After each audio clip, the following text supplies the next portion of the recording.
Ok, donc là, on a terminé avec les associations, les clés étrangères qui vont nous aider. On revient maintenant au niveau de doctrine. Là également, bon, pour avoir ça, il suffit tout simplement de taper doctrine documentaire. Voilà, c'est ça. C'est doctrine ORM documentation pour avoir en fait cette page. Voilà, pour avoir cette page qui vous permet d'installer et de configurer doctrine. Donc là, les étapes qu'on a déjà franchies, on a déjà créé notre fichier composé.json, c'est le fichier qui est là avec le code qui doit y être, c'est ça, le code. Ensuite, on a également créé, voilà, on a téléchargé. Le téléchargement nous permet d'avoir ce dossier vendeur. Ensuite, on a créé le fichier bootstrap.php à la racine du projet avec ce contenu copier-coller. Et on a également modifié, ça c'est pour les bases de données SQLite, mais nous on a utilisé une base de données MySQL, voilà, avec le moteur PDO. Voilà. Ensuite, on a aussi créé le fichier clé-config avec ce contenu. Ce qui reste maintenant, c'est ça. Voilà. Donc, je vais prendre ce code.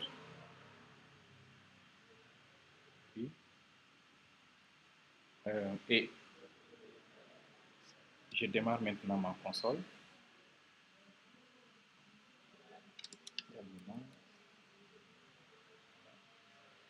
Maintenant, je vais essayer de me positionner dans mon projet, c'est-à-dire application, exemple, disque local C. Le projet, je l'ai créé dans mes projets ici, DITI 4, MVC, voilà, pour être au niveau de la racine. Et là, ce que je vais faire, voilà. Là, je vais tout simplement ajouter un CD.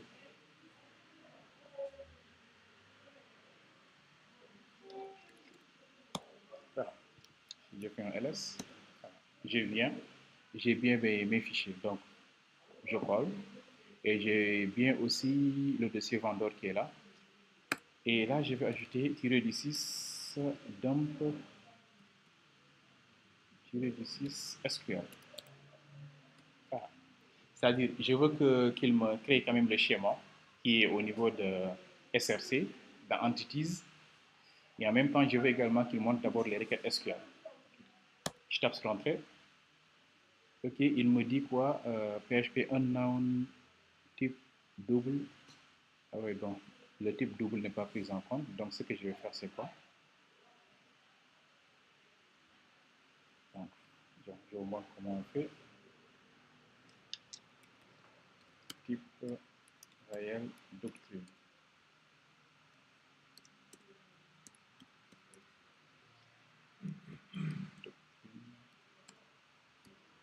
Voilà. Doctrine, voilà, décimale.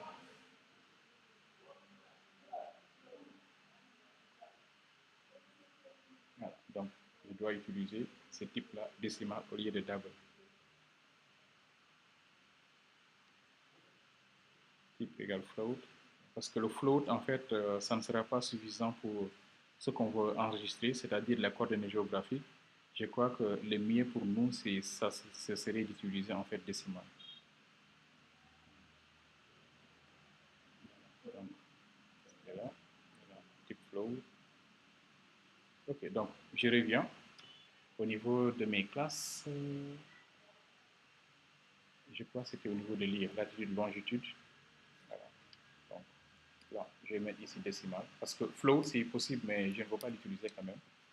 Parce que je crois qu'on l'avait testé, on a voulu entrer de coordonnées géographiques, mais c'est tronqué. Voilà. Donc, je vais laisser ça. Je nettoie l'écran. Je l'agrandis un peu.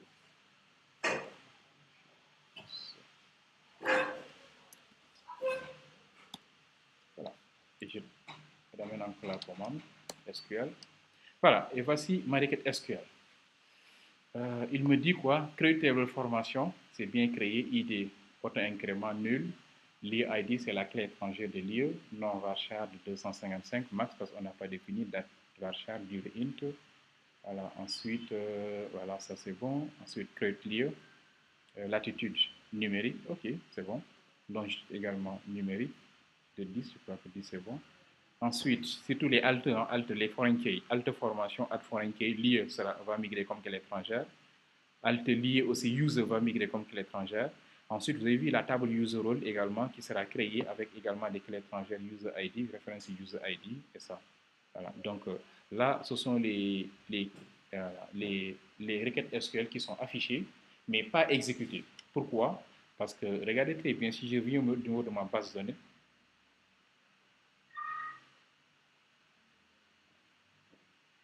voilà. Si je viens ici au niveau de ma base, là, je clique sur Saman Academy que j'ai créé, il n'y a rien. Maintenant, ce que je vais faire, je vais maintenant utiliser force pour la création maintenant. Voilà. Il me dit, ou bien j'ai le seul nom, create seulement. Voilà. Il me dit ceci, attention, ceci ne doit pas être fait en mode production. Si vous le faites, vous perdez votre base. Il va tout écraser. Voilà, mais quand même, c'est créé. Il veut dire quoi? Database schema created successfully, mais attention. This operation should not be executed in a production environment. C'est-à-dire, si c'était en mode production, vous le faites, vous perdez complètement la base, on va écraser et recréer. Voilà, c'est ça en fait. Voilà. Donc, si maintenant vous voulez le faire, peut-être vous pouvez utiliser update, qui va mettre à jour. Et mettre à jour veut dire quoi? Il regarde les champs qui n'étaient pas disponibles, il va les créer.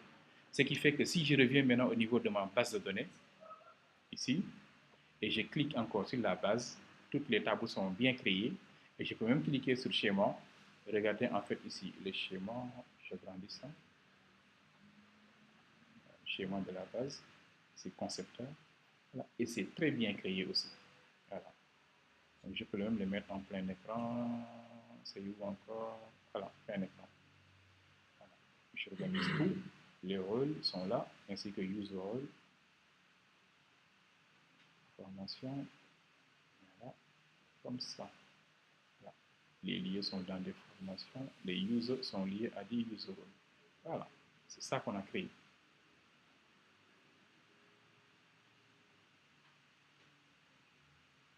Voilà. Donc, nous avons ici chaque lieu est dans et chaque lieu est associé à des formations et chaque formation c'est un lieu. Chaque lieu est également associé à un user, l'étrangère. L'utilisateur peut avoir plusieurs rôles et les rôles seront enregistrés ici. User 1, rôle 1, user 1, rôle 2, user 2, ainsi de suite. Les rôles également, le même rôle également peut être acheté à deux users. Un exemple, rôle 1, user 1, rôle 1, user 2. Voilà, c'est à la fois clé que l'étrangère.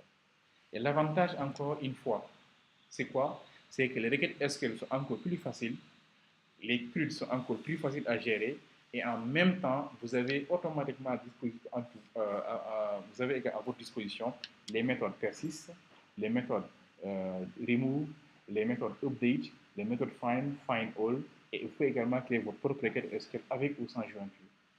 Voilà. Donc c'est ça l'ORM. Vous avez vu que ce n'est pas trop compliqué du tout. La documentation, c'est trop clair. Tout va dépendre de ce que vous voulez faire. Demandez seulement de ce que vous voulez faire et là, ça marche. Maintenant, dans la prochaine vidéo, on va tester maintenant à insérer dans la table user ou bien dans la table formation pour voir un peu comment ça fonctionne maintenant avec à la fois avec les fonctions prédéfinies, mais également avec les query builder ou bien avec les requêtes JPA query. Voilà, et c'est juste ça. Donc je vais arrêter la vidéo et relancer une nouvelle vidéo.